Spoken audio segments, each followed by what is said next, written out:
Welcome back to We Move Through Stormy Weather, a podcast by Storm Sound and Osiris Media. My name is Ryan Storm, and today I'm joined by Rich Knox.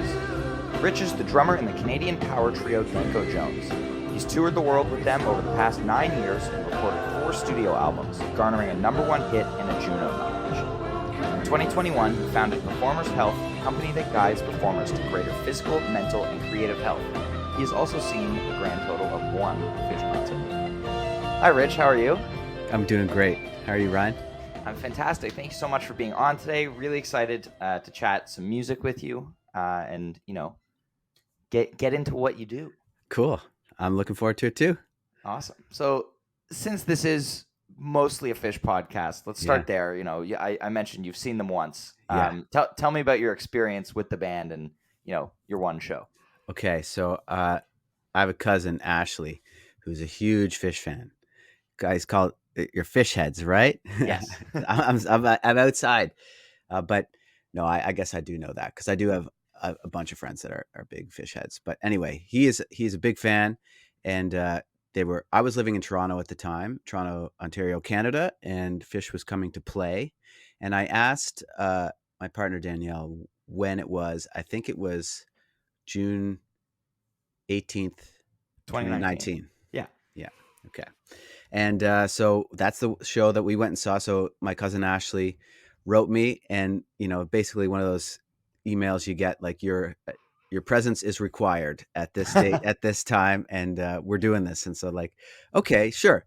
So I'd never seen the band play live before, and so let's go do it. Let's go see what all the fuss is about. And so we went and had a great time. I got a T-shirt, although I couldn't find it to wear today, but that's a bit of a miss. But no, we had a great time. I don't really, as you said, I've seen them just once. Love their musicality. I think they're great musicians. Don't really know the songs, so I couldn't go into what songs they played. Don't know, but I just know that it was, they played really well. To my ears, and we had a great time. Yeah. Awesome. Yeah, that was a fun show. That's the only Phish show I've seen in Toronto. Okay. Yeah. So, but yeah, that was a fun night. All right. Now let's get into a little bit about your musical background. What kind of stuff were you listening to growing up, as a kid, in high school and college, etc.? Yeah. Until when I was around 13 or so, that's when I'd say I started really paying attention to what I was listening to. Before then, it was kind of like whatever was on the radio. Grew up where I live now, actually, but I also grew up in Prince Edward Island, and so I know from moving to Toronto that you guys just had, anybody that lives in a city has access to just so much more of what's happening now. And there's it's where the industry is. Out where I am, it's not where the industry is. And so kind of whatever is on the radio, whatever is served to you. So that was my childhood, I remember thinking Phil Collins just existed. He was just Phil Collins is.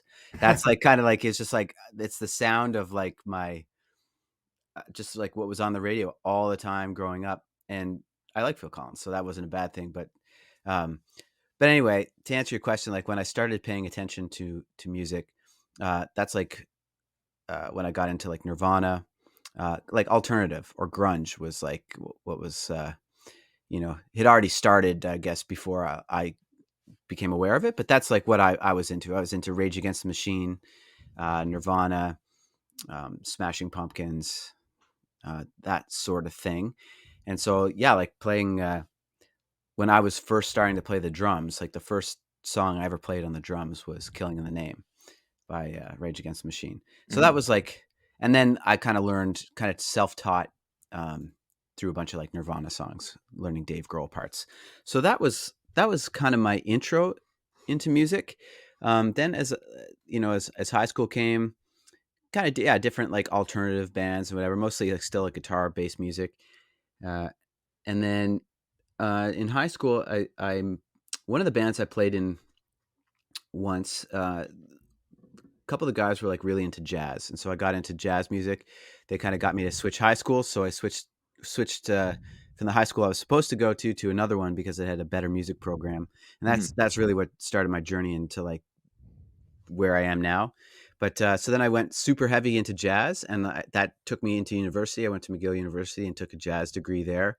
And for like those 4 or 5 years, all I listened to was like pretty much jazz music until I graduated, and then kind of was let back out into the real world and started listening to like uh, Ryan Adams and like that kind of when I moved to Toronto, like the folk or the alt country was kind of pretty big when was moving there, like 2006 or 7 or something. That was like at least in my little scene, and so that kind of brought me back into like playing like uh, more popular music and less like music that was recorded in the 60s or 50s, Right. and then yeah, it kind of led to a bunch of things, including like playing harder rock, and then eventually ending up in the band that I play with now, Danko Jones, playing what is hard rock. So, or Nice. yeah. So there you go. So, was drumming? Was that your first instrument? No, I played piano growing up as a kid. Like was putting piano lessons and stuff, and Hmm. played that, and then I started in the school band playing the trumpet, and then yeah, it was, but not, not too long after that, I switched to the drums. So I was probably around 13, just as the time like I was starting to pay attention to like the bands like Nirvana and stuff, and Hmm. that's when I started playing the drums, and I took to them really quickly. Like they were kind of like the forbidden fruit. You weren't supposed to touch the drums if you weren't a drummer, because I guess everybody would just want to, Right. and but I would What sneak in. 13-year-old doesn't like Yeah, banging on things? come on. I know. So I would sneak into the room where they had drums, and uh, I don't know. Maybe the teacher was a little bit like lenient, letting somebody who obviously, if you were listening, didn't know what he was doing or she was doing. But anyway, I was snuck around and eventually got to try out for the drums, and because of my sneaking around, my sneaky practice, I passed the test to be a drummer, and so then I was off to the races and started almost as soon as I got that like got access to drums. I started being in bands. So yeah. Nice. And so you Yeah. joined Danko Jones in 2013. Tell me about how that came to be and your kind of your journey with that band. Yeah, so I was living in Toronto and playing, like I was saying, kind of in the alt country world. As I was playing in a cover band called Dwayne Gretzky as well. I was playing in, What kind of cover band? it's like that band still goes on. I'm not a part of it anymore, but it's like they do a ton of songs. It's like, and they do them really well. It's actually one of the best bands I've ever been in. Just the musicianship is incredible, and everybody's like super cool. Um, so like, yeah, anything from like your Phil Collins to your Nirvana to your Rage Against the Machine to your whatever. But they'll do like big '90s nights, and they'll do Hmm. different themes. Uh, but when we first started, we were playing like Tom Petty and Beatles and Bruce Springsteen, and kind of like, yeah, a lot of stuff from the '80s, '70s, and '80s, and not so much the '90s. And anyway, that band probably knows like 750 to 1,000 songs now. Like, Wow. and oh, we did play a Phish song with them. If I can bring it back to Phish, Yes. we had this request once. We played, I think it was somebody's wedding, and anybody listening is gonna like kill me if I get the name wrong of this song. Is it Susie Greenberg? Yes, it is. So we played Susie Greenberg. Nice. Um, also, I remember at one of my parents' cousins' weddings in like 2013, I requested a Phish song, and that was one that they had like the music for. So I guess that's it was it circulates. was it that? Yeah, I wonder. We weren't the band, were we? Could we have been the band? I don't know. Who I knows? don't think so. Okay. Also, just a quick aside. I know I'm in the middle of my musical journey, Yes, but is there a song called First Tube? yes, there is. Is that the one that like kind of has that like that polyrhythm thing that's like down down down down down down down? Yes. I love that song. That was like one of the first Fish songs I ever heard, and like I always thought that was an amazing song. Awesome. Yeah, I think it's their only anything that's gotten nominated for a Grammy, which Oh, is crazy that it got nominated for a Grammy, but it did. you know what's also crazy though? That Mm. like Phish are huge, Yeah. and they haven't. So you're saying they haven't won a Grammy? No, well, I It's mean they're not popular huge. I They're I know what you they're mean, but it's in a isn't in it a niche interesting? corner of existence. But isn't it interesting how like this band can play like massive shows everywhere they go? Yeah. There's a yeah, it blows me away. Yeah.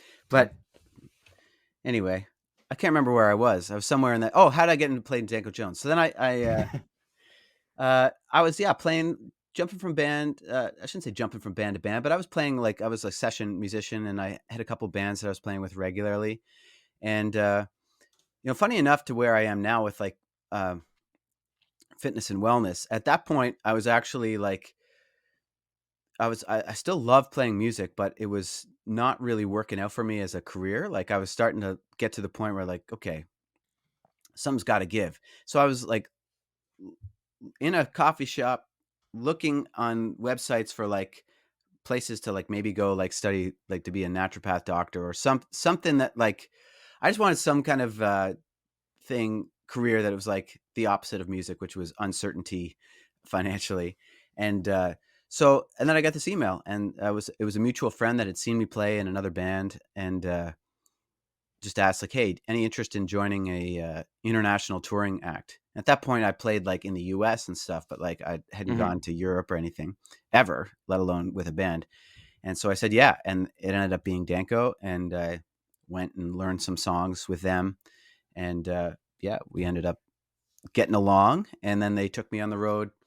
That was probably in I don't know May or something like that of 2013, and because their drummer was on the way out, um, and they knew this, but he was still going to finish out his dates with them, and so my first tour with them was a tour of the United States, playing all these like it was a tour of parking lots because we were a part of this like touring festival, and we were like the last band. We kind of like headlined this stage, co-headlined this stage, but it would be like on the parking lot, and then there would be like amphitheaters and like Jane's Addiction and uh,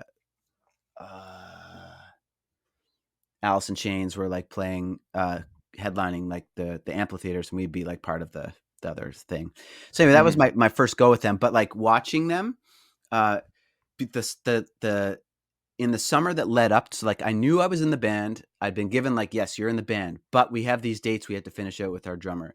And these dates that they played, we've never played shows as big as these dates in the 9 years I've been in the band. They played Woodstock, Poland, and it was like 500,000 people Oh my God. there at least. Like, and then they might have like even said like there I were didn't more know there. I didn't know Poland did a Woodstock. I don't know if they do it every year, but they did it. They did it that in 2013, Yeah. and there's footage is there. Like the guy said, like you're on stage, and it was like a sea of humanity, like as far as you could see. And then and they also played Festival d'été in Quebec City, and there's like 300,000 or whatever it is there.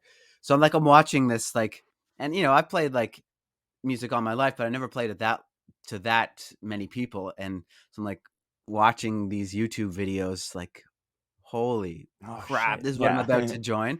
And then we went and played parking lots for a month and a half. So ups and downs, but mostly ups. So anyway, Yeah. And yeah, that's how I joined them. what I mean, you just got back from a tour of Europe, right? Like I know you guys Yeah. tour over there more than you do here, right? Oh, way more. Yeah, that's it's always been, well, I should say, for the whole time I've been in the band, that's been how it is. We're most popular in like Scandinavia, uh, Germany, France, and like Europe. Yeah, mainland Europe.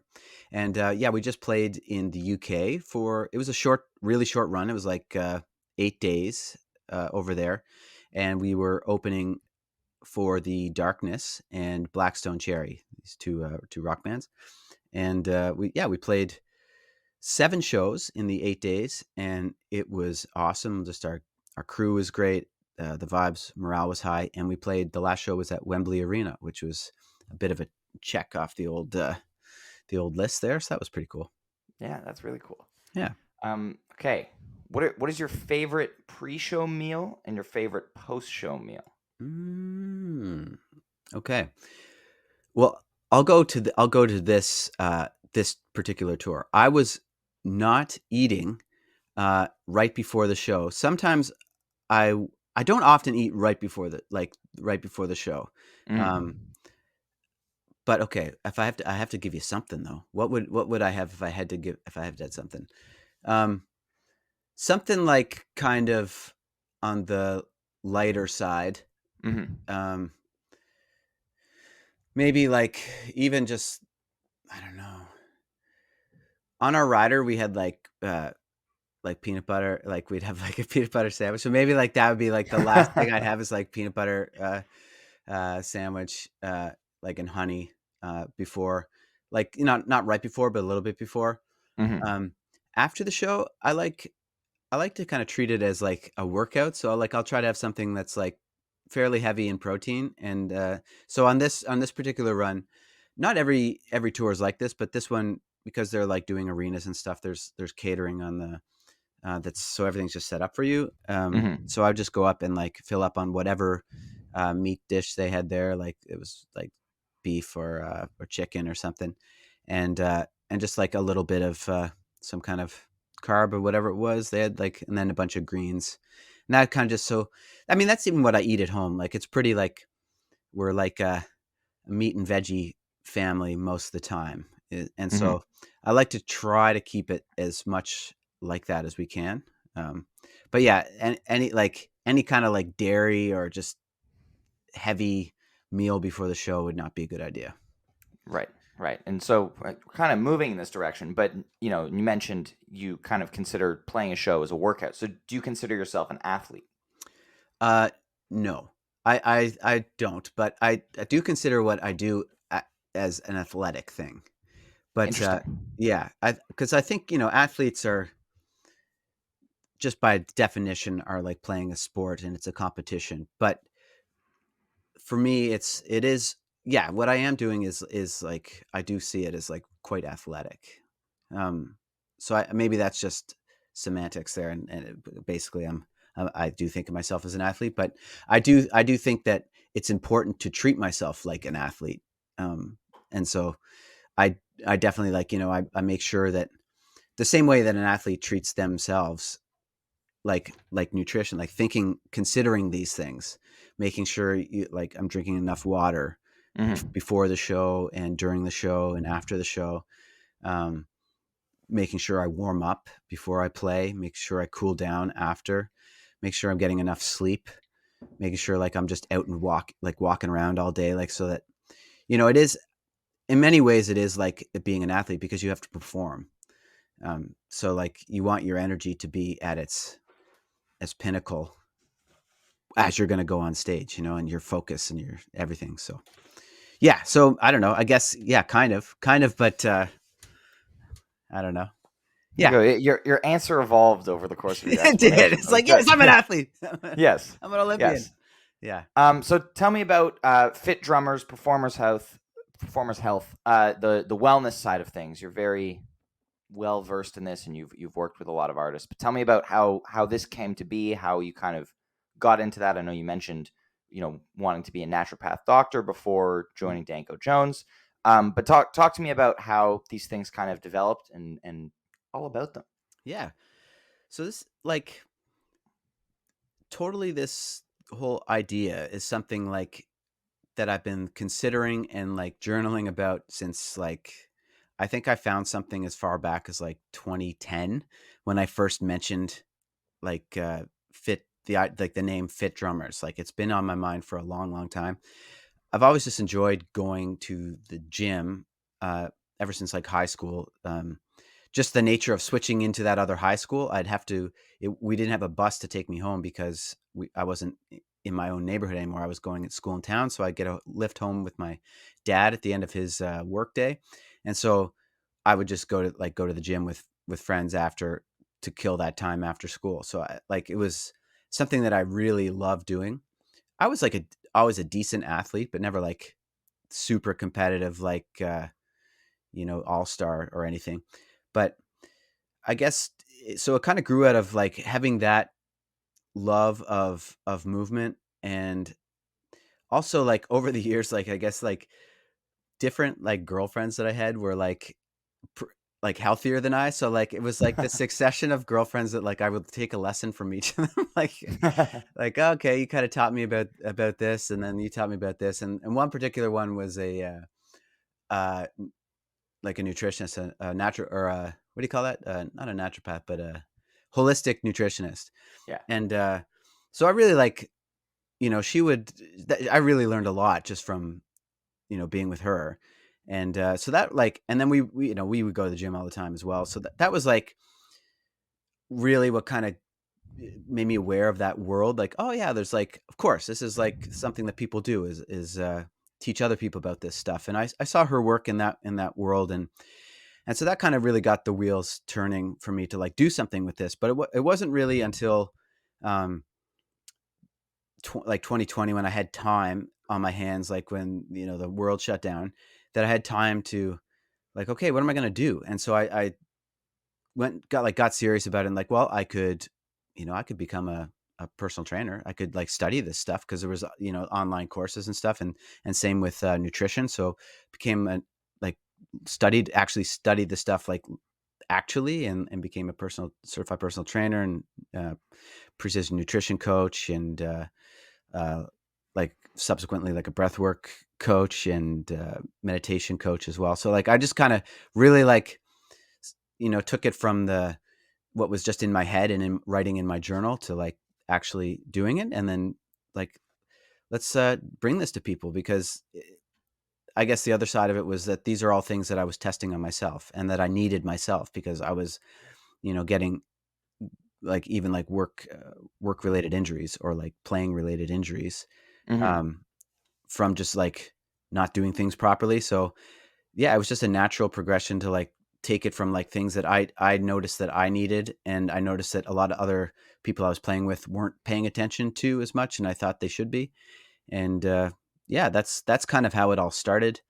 Um, and then I should, if I can name drop your mom Yes. and yeah, Lisa and David. I went to a class, a David Newton class, with my partner Danielle, and she had been to one of his classes before. I think it was at the Spin Studio, uh, which I'm going to blank the name on. Mayfair. No, it wasn't Mayfair. It was Oh, different one. yeah, he was doing these like this short-lived like Zen ride class or something like this, where there was like it was a spin class, but then there was also like this kind of like yoga zone kind of thing at the end of it or something. And like, so, and she's like, Rich, I know you're just going to love this. Cause I kind of love when someone really knows what they're talking about and can like Hmm. really paint a picture for you as to why you're doing what you're doing and what's happening. And so, yeah, I went to his class and, yeah, of course, like the spin class was great, but then like we got up to like the yoga part and just like, she knows me well because at the end of the class, like totally nerded out and like went up and like, hey, man, like introduce myself and like love to like get some, come back to another class or get some training from you. So I ended up getting like a personal training package from David, and then that's how I met your mom. And so, I mean, meeting him and her as well, like we're just further uh, leading me down that path to like, yeah, I could do this. And I think it is something that I actually want to do. And I think that it's something that the music industry could use. And it is Hmm. going that way. As I've gone into the world, this world, I've noticed that there are people out there talking about some of these things. But I just, I want to be one of those people as well. Cause I think, it's about the information. It's also about how you present it and, just making people, a lot of musicians sometimes are kind of have an impression of what it is to be like to go to the gym or take care of yourself and like think that maybe that it's like that's something like gym bros do and like they don't want to that's not them or that's not their identity, but I think there's many ways that people can take better care of themselves. And so I don't know, that's a long-winded reason of why I wanted to do this and how I kind of got into that. And yeah, what I hope to do is be one of those voices that people can listen to and hopefully find some inspiration and education from. So yeah. Amazing. So, where can people find Performers Health, and what do you do? if people are interested in this. Yeah, okay. People can go to www.performershealth.com. Right now, I'm offering a one-on-one coaching service. Uh, so it's under the Fit Drummers. Now we're getting complicated here, but it's under the Fit Drummers. That we're calling it Fit Drummers, and because I've been mainly working with drummers right now. Um, so subsequently, if you went to fitdrummers.com, it would direct you to Performers Health, and it's all right there for you.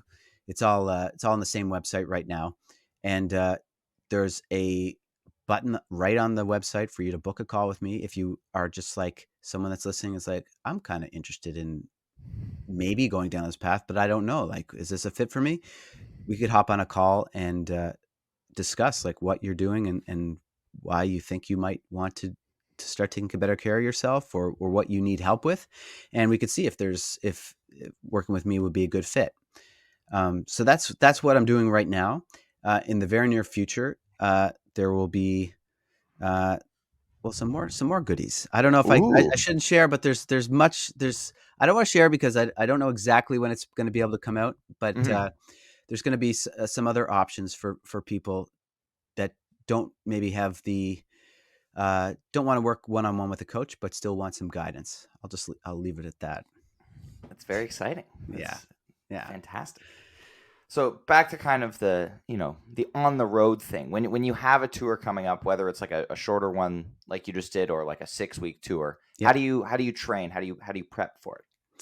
Well, so I train just like I guess it's just how I live now, but it's just a steady routine of working out. Like, okay, I was about to launch into what people could do, but what I do is I have a routine of going to the gym Hmm. from 3 to 6 days a week, depending on what I'm working on at that point. I maintain what I consider a healthy diet, which to me is mostly uh, like some people say like, oh, it's clean, but that's a weird way to describe it. But mostly fresh vegetables or like cooked, but like vegetables, and then Hmm. like some kind of protein and like some kind of like minimally processed foods, essentially. Um, which a quick aside, anybody that's like wants to eat healthier, base not as 100% rule, but as a like 99% rule, the closer you can get to eating a a food as it came into the world, like an apple is probably a little bit better than eating the applesauce that's been sweetened, which is a little bit better than having the apple juice, as an example. So I kind of lean towards that more, like as much as I can get it close to its natural form. Like I'll cook the meat. I don't eat the meat raw, but like that's my processing ends at cooking the steak or cooking the chicken or whatever. Right. So anyway, uh, yeah, diet and make sure I get good amount of sleep. I Yeah, in my workout program, there's a combination of some cardio work to be able to have the endurance to play the sets. There's strength work to have the strength to play the set, and which also leads into the endurance, which also leads into the injury prevention.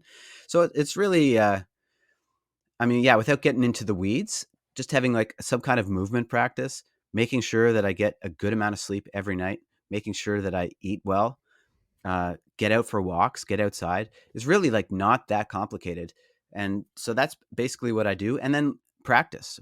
Like I make sure I know all my songs. I make sure that, Of course. I play the set like daily on the way up to the tour, work Hmm. on other more technical things on the drums just to continue Shedding. to improve wood shedding, as they say. And that's really it. Like there's and then when you're on the road, you just keep that up. You just keep on with your workouts. Keep making sure you get good sleep. Try not to like drink 100 beers every night. That kind of thing. Like and just Yeah. like keep healthy on Some are tougher than others. yeah. Like that's really it's not, it's just having these healthy habits and keeping them and then just keeping them as you go on the road and knowing that what your schedule might be a little bit more intense when you're on the road and you might be spending uh, like some bands get to tour on buses. Some get to tour in vans, and there's a difference there because your schedule is a bit different because you're usually more awake and you're doing the van drives in the day, whereas a bus will drive overnight and you sleep. So like there's those things, but like this last tour, we toured in a van. Our drives, luckily, it wasn't like touring Canada. They weren't like 8 hours every day, but Right. it was still like you had to get up in the morning. They were reasonable drives, but like, so you just like me, and I know the other guys in the band do the same. You just make sure you get to bed. Like we take better care of ourselves than, and not that our crew are a bunch of raging party animals, but like the as the musicians, it's not just our responsibility, but it's our joy to feel good on the road, so that like this is like it feels good to go on stage, and it's not like I'm still hungover from last night. Like Right. that's a crappy feeling. So anyway, that's kind of it. Like the message there is like it's not super complicated, but you just want to make sure that you're doing something consistently, and that's kind of checking all your boxes for the different health markers that you want to have on the road to stay healthy and feel good and enjoy it, because why else are you going out in the road? Like, you're Hmm. not going to enjoy it. Yeah. Exactly. Yeah, and kind of continuing in that vein, while you're on tour, your ideal day. I know it probably varies whether it's a van tour or a bus tour, but Yeah. your ideal day on tour. Okay. Ideal day on tour would be to, uh, I mean, I assume it a day involves off. waking up. Yeah. uh, okay. But let's say it's a show day. Yeah. Waking up, getting outside, going outside for a walk, and finding like a nice coffee place and going and grabbing a coffee and exploring the city that I'm in, and just like walking kind of aimlessly, like I've heard it described once as a whimsical wander, going for a whimsical Ooh, wander where you like, that's good. That's a good term. yeah, where you're kind of going. And I love doing this on a run as well, where you don't really have, you kind of just let your intuition guide you. And like, Hmm. so for me, touring in Europe is really fun because the cities themselves are like interesting to me. Like it's just the buildings are a little older. Everything's just a kind of a bit more interesting to me. I guess just it's novel to me too. Like I didn't grow up there. So to me, just like walking around is a fun activity. So I'll like go and find the old buildings. I often find like the old churches because they're like the ones that are always open and you can go into them, and like they're these, beautiful buildings that have been built like, or castles, either or, like they're both like these kind of pretty marvelous structures. And so just walking around and getting a lay of the land, and yeah, whimsically wandering, just like, maybe put a podcast in or like an audiobook or whatever, or some tunes, and just go for a walk. Uh, Head back. Okay, so it's a show day. So then I head back to the venue, maybe have a little bite to eat, get a little workout in, some kind of stretching routine, something. Uh, yeah, if there's any work I have to take care of, taking care of that. Probably go for another walk. Um, Come back to the venue, have dinner. Uh, get then there's kind of like the lead up to the show, which is usually a few hours, a couple hours to kind of get in the zone. Then it's the like kind of a long warm up slash just moving around, jumping around, stretching, uh, almost like doing a mini workout before the show, Hmm. and then yeah, kind of getting in the zone. You get dressed for the show, get ready, and maybe have a small bite to eat. Um, yeah, in those cases, a lot of the times, if we're there all day long, I might have like eat like 3 or 4 hours before the show, um, and then yeah, and then play the show, and then after the show, just you have just come down a bit, have a shower, uh, get in some comfy clothes. If you're heading back on the bus, you just maybe hang out in the dressing room for a while if they let you stay there a few more hours. And like it's usually 6 hours ahead, 5 hours ahead for me, so like call back home and whatever, and all that sort of thing. And That's where the time difference works in your favor there. it does. It actually does in these cases. Like after the show's done, it's like it's dinner time at home. It's like I just played a show to like a few couple thousand people, and like you're just calling home, and like there's like Yeah. it's like nothing, kind of just like a chill normal day. Right. So Yeah, that's kind of an ideal day. Awesome. Nothing wild. Just like Nothing too crazy. nothing too crazy. Just getting out and seeing the place that I'm in and being outside and that's it. Awesome. Okay. Your favorite venue that you've seen music at and your favorite venue that you've played. Mm. And then your bucket list venue that you haven't played yet. Okay. Okay. Favorite venue that I've seen music at uh would be. That's a great question. I wish I could have thought about this before. I'm going to say, because I'm having trouble thinking of one, I'm going to say Massey Hall Oh, yeah, in Toronto. in Yeah. Toronto. I saw Fantastic venue. Neil Young play there. That was pretty cool. Nice. So that I'll put Massey Hall as the place. And favorite venue that I've played at, I would say is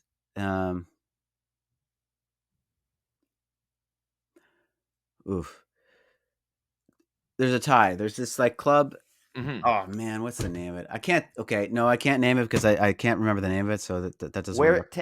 you can There's a explain place. about it. Okay, there's this one club in Hamburg that's in Germany that's it's not even like the nicest club, but it's just the lookout from when I look out the stage.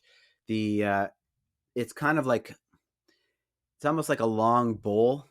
I'm saying this for anybody that might just be listening, but like Yeah. it's like levels. It's like kind of this goes out like kind of on an upper angle, and then there's like bleachers all around the side. So it's like this long bowl, and every time we've been playing there these past few years, it's been like ram jammed, and like it seems like we have really great fans there because everybody's singing along, and it really feels like I'm in a music video because like there's just like people kind of like packed up as far as I can see, like well to the back of the room, and Mm-hmm. uh, and all around. So that's a fun place to play.